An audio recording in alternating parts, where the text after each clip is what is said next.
yesterday's attacks and other things. Some say that he does have ties to Muslim extremists. I don't know.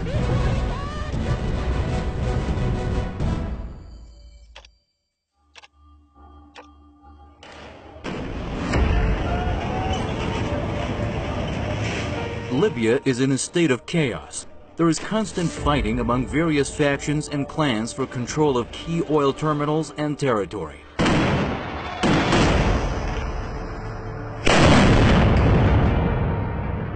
A full-blown civil war could break out any time in the oil-rich North African country. Over 7 years after Libya's former ruler Muammar Gaddafi was ousted in a NATO air campaign, two rival governments, one in Tripoli and the other in Tobruk, are still vying for power, not capable of restoring security to areas under their control. And the power vacuum has allowed extremist groups like ISIL to find a foothold there. Libya is being widely described as a failed state, with the situation blamed by many on the 2011 Western intervention and lack of a clear plan for the post-Gaddafi era.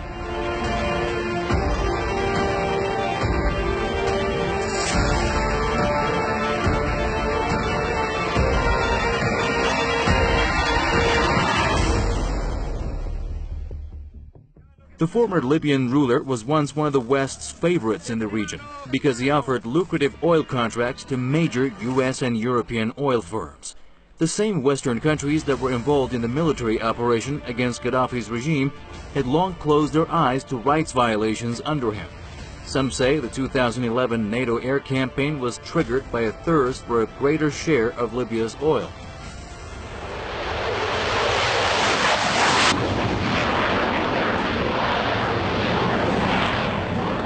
What was behind the intervention in Libya was the imperialist designs by the United States against this oil-rich and mineral-rich North African state. It was designed to exercise the might of the United States Africa Command, AFRICOM. It was the first major operation of AFRICOM.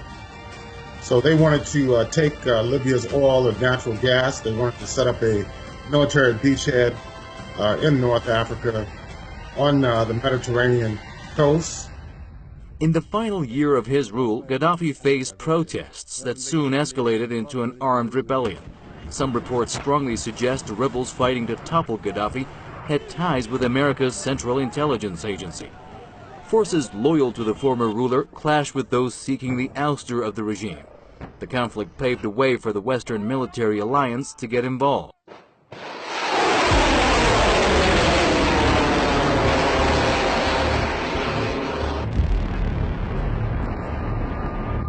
The 2011 NATO operation was ostensibly aimed at enforcing UN Security Council Resolution 1973.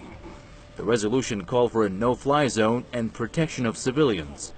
The United States was on the forefront of the campaign. The task that I assigned our forces to protect the Libyan people from immediate danger and to establish a no-fly zone carries with it a UN mandate and international support. But broadening our military mission to include regime change would be a mistake.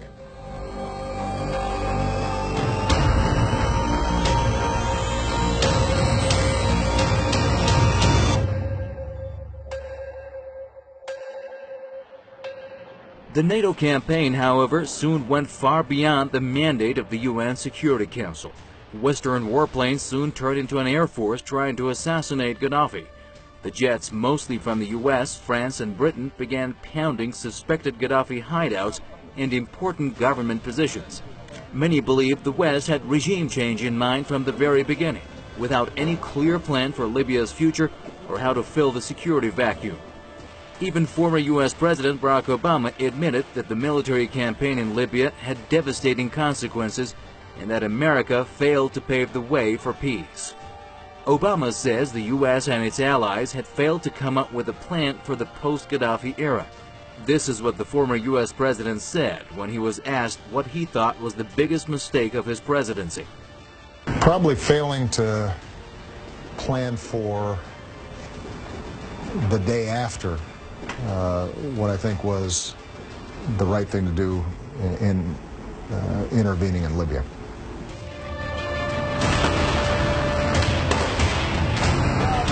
That big mistake has created havoc in the African country.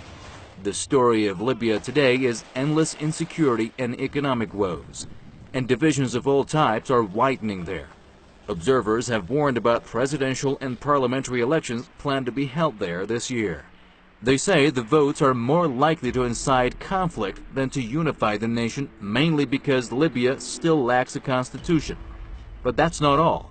Violent extremist groups have made life even more unbearable for Libyans. Terrorist groups like Daesh and Al-Qaeda are using the African country as one of their main bases, now that they have suffered defeats in parts of the Middle East. The terror groups have stepped up attacks nationwide. Over the past 2 years, the United States has carried out strikes against ISIL targets in Libya and tries to brand the raids as an effort to help Libyan authorities fight terrorism. Observers believe that's ironic because the rise in extremism in Libya is the direct result of the U.S.-led intervention in 2011. The bombing of Libya, which Hillary Clinton was strongly in favor of, one of the leaders of, smashed up Libya, destroyed a functioning society. The bombing sharply escalated the level of atrocities by a large factor, devastated the country, left it in the hands of warring militias, opened a door for ISIS to establish a base, spread jihadis and heavy weapons all through Africa, in fact into the Middle East. Last year, according to UN statistics, the worst terror of the world was in West Africa, Boko Haram and others, to a considerable extent an offshoot of the bombing of Libya. That's what happens when you hit vulnerable systems with a sledgehammer.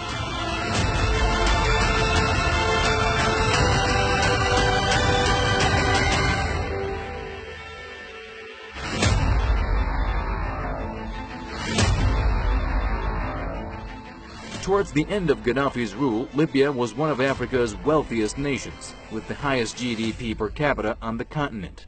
Medical treatment and education were free for all Libyans, and there was a system in place that many scholars agree was functioning.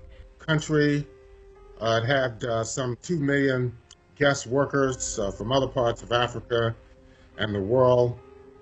And of course, this was all reversed with the intervention beginning in February of 2011.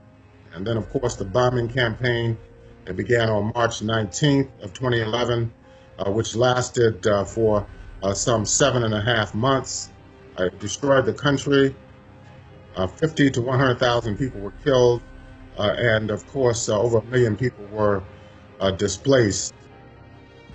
The status of human rights under the former ruler was poor, but it was not even comparable to the mess Libyans have to put up with every day now. What happened in Libya is reminiscent of Western adventurism in other parts of the world, where functioning societies are turned into failed states that take decades to get back on their feet. America's wars around the world have proved to be detrimental to global security, yet the United States is either failing to learn a lesson or refusing to change course because of its own interests. From Iraq and Afghanistan to Libya, people are left with the grave consequences of America's militarism and interventionism. Why do we get involved? We're doing all these wonderful things. How many times now, and this is an additional example, have we gone into a country with the so-called good intentions, which ought to be questions, whether it's Syria or Iraq, Afghanistan, and Libya, or even Egypt. We go in and we say we're going to do good things. Generally speaking, the winners have been our enemies. It opens the door to, whether it's the Taliban in Afghanistan, whether it's Al-Qaeda in another country, and whether it's ISIS in another country. It just goes on and on. Civilians in those countries are the ones that mainly bear the brunt of wars. Ironically, the U.S. keeps branding itself as the biggest player in the battle against terrorism. U.S. foreign policy critics reject that notion, arguing that America has fueled the flames of extremism and terror through its wars.